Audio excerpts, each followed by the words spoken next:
it's very hard for a business owner or, somebody who is so involved in the business, like managing the social media or the content strategy, to kind of take a step back and look at things from the point of view of the customer.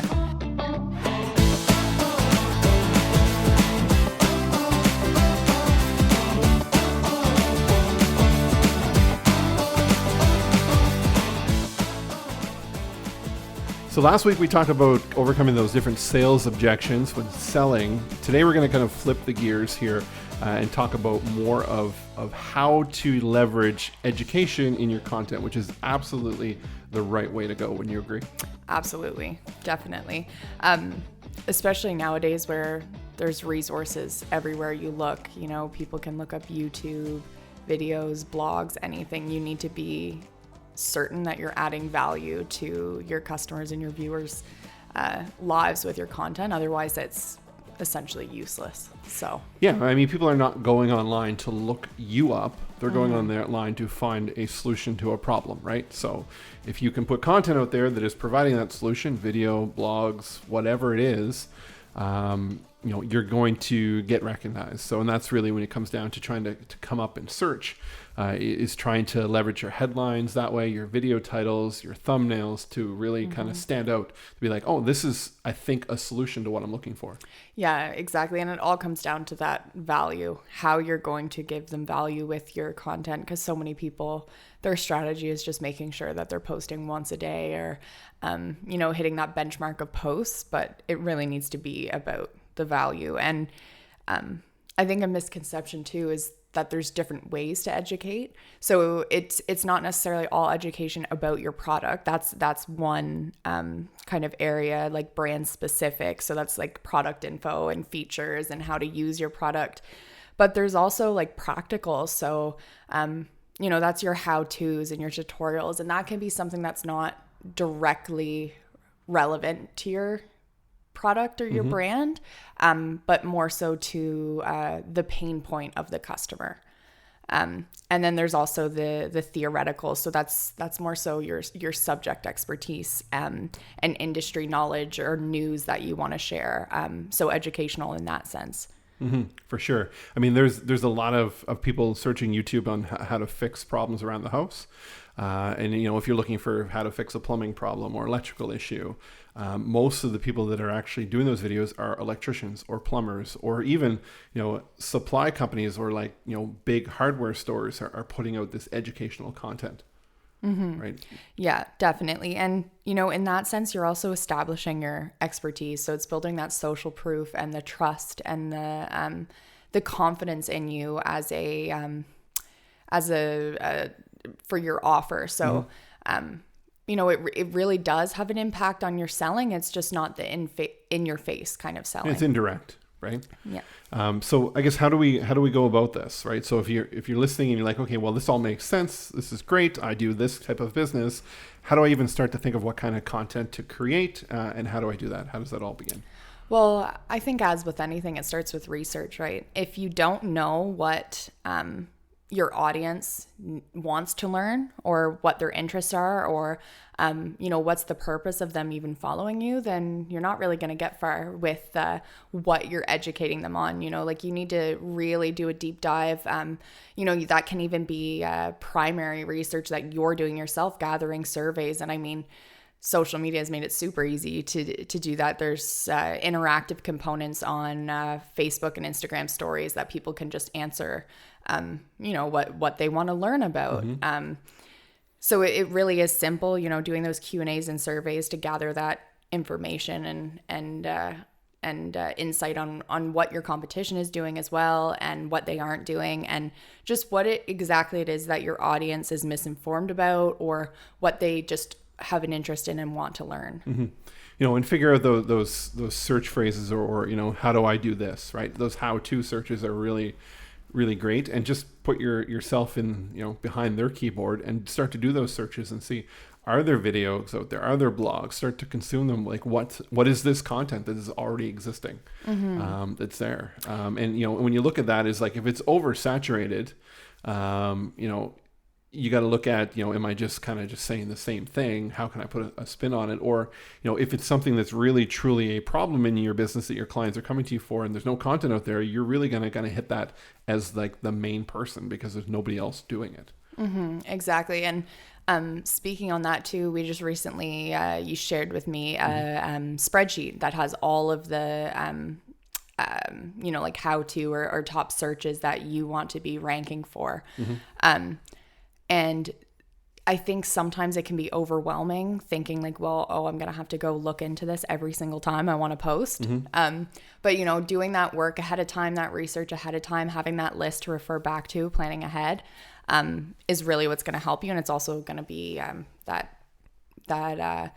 those marketing decisions that are based on the stats or the actual results and the metrics that you're seeing. Yeah, and what you're referring to is, we're trying to leverage more of YouTube because of its popularity and people going there looking for content. Is, you're trying to, most people will try to look to come up in a search, right, on YouTube. But we're doing this course that is put up by Brian Dean called First Page Video, and he talks about SVO, right, which is search or suggested video optimization. And he gets most traffic from the suggested videos that show up on the right-hand side after somebody searches for a main video. So really you're kind of like the step 2. Somebody does a search, you got these high-ranking videos that are there. They watch the video 1 and then you're suggested as another one. And there's a whole strategy and process behind that, which we're getting into the trenches. So it's kind of a different thought process to think about. I was amazed by it because I was completely, you got to come up and search, right? Yeah. So this was a really cool, and it makes complete sense. Yeah. And you know what? That actually perfectly goes into my next tip, which is changing your perspective. All right. So it might seem a little broad, but what I mean by that is it's very hard for a business owner or, somebody who is so involved in the business, like managing the social media or the content strategy, to kind of take a step back and look at things from the point of view of the customer. Like even doing a quick audit of who your followers are or who's watching your blog posts and looking at who they're following and what their interests are and, what themes are you seeing in them, and then looking at it from that side of things. And what, if you were that person, what would you want to see? What blog article title would you click on if you were coming from their point of view? Mm-hmm. Absolutely. Right. It's hard to kind of look through that lens from a different angle sometimes, but you just have to do it. Yeah. And it's never a bad thing to get other people's insights as well. The more people that you ask their opinion of and stuff, it's going to make it better. The more people that it's kind of run by, I guess you could say, even if it's just outside people that you're asking for an opinion. Mm-hmm. For sure. So we've talked about, educating through your content, the different types. How do you get started? What would you say is, in your opinion, is like the top benefit of this? Ooh. Oh, that's a hard one. I would say the top hidden benefit is the fact that there is the kind of added bonus of lead qualification. So when a customer does come to you and say they've already consumed a lot of your content, so videos and articles and blog posts or even just social posts, they already know a lot about what you're offering. It kind of weeds out the people in a sense that don't really fit that demographic. And, we all know that business owners sometimes can spend a lot of wasted time on leads that aren't quality leads. So I would answer that as my hidden, my secret the benefit. The long road around the answer there. But I think the number one benefit of educational content is building the interest and building the desire. If you look at the middle section, the sandwich of the AIDA framework that we talked about in an earlier episode, there's nothing that builds interest more than learning how things work. Whenever I say something like that, I always think back to that that show, I'm not sure if you ever saw, I think it was How Things Are Made or something like that. Like that just captures everyone's attention, and it's like bubblegum, how bubblegum's made. Nobody actually really truly cares about that. But anyways, it grabs your attention. It builds your interest, and then also building the desire because you're educating the consumer on what its purpose is, how you can use it, how it'll impact you, all those sorts of things. I'm going to answer that question too. Yeah, for sure. So mine's kind of like twofold because I'm kind of battling between which one is more important. I'm still going to give you both because I'm going to kind of break the rules. But I think one of them is if you are doing education around your product or service and teaching people about that kind of content, it's setting the frame so that when they decide to, call you, contact you, come into your store, they're already kind of in that mindset about how you work, how the product works, how the service is, what the program is, whatever it is. So there's less education you need to do at the time of sale because it's already been done. And the second thing is if you're doing content that is teaching people something that's going to put value in their life, there's a level of reciprocity that happens there where, when you are given something over and over of value, you feel indebted to that person to want to give back to them.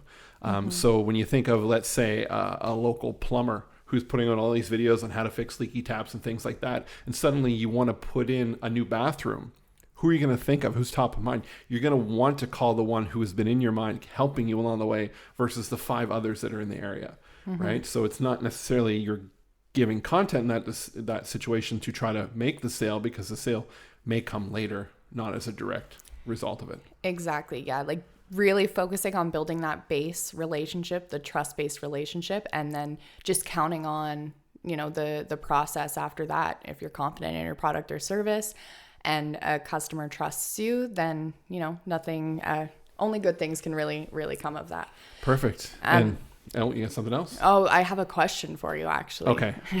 This is the question segment. Great. So, I'm wondering what you think or what you see as the biggest mistake that people make in trying to educate with their content.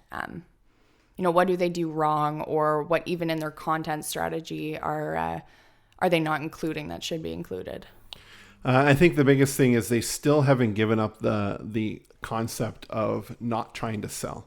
Right? They'll still go into it saying, okay, I'm going to teach, but then I'm going to keep throwing in there the idea of, hey, if you want to really help with this, then contact us or do this and that. We have a client still who's been doing information videos for 5 years now, every week in her business. Not one of them has a price, a sale, a promotion, anything like that. And it actually has built her business up because she's giving people information about products. And that's just taking the focus and trying not to sell. And I think that's the biggest mistake is people trying to tag on the end. You're going to have this hidden agenda that people are like, oh, they're only trying to sell to me, right? And not truly help me. Absolutely. And I definitely agree with that. I think you see a lot of businesses who just try to sell with every post, which is actually going to have the opposite effect of, increasing sales. And, just kind of to wrap up here, by listening to this, you're consuming our educational content. This podcast is educational, in its nature. We pick topics that we feel are relevant to business owners that they may need help with.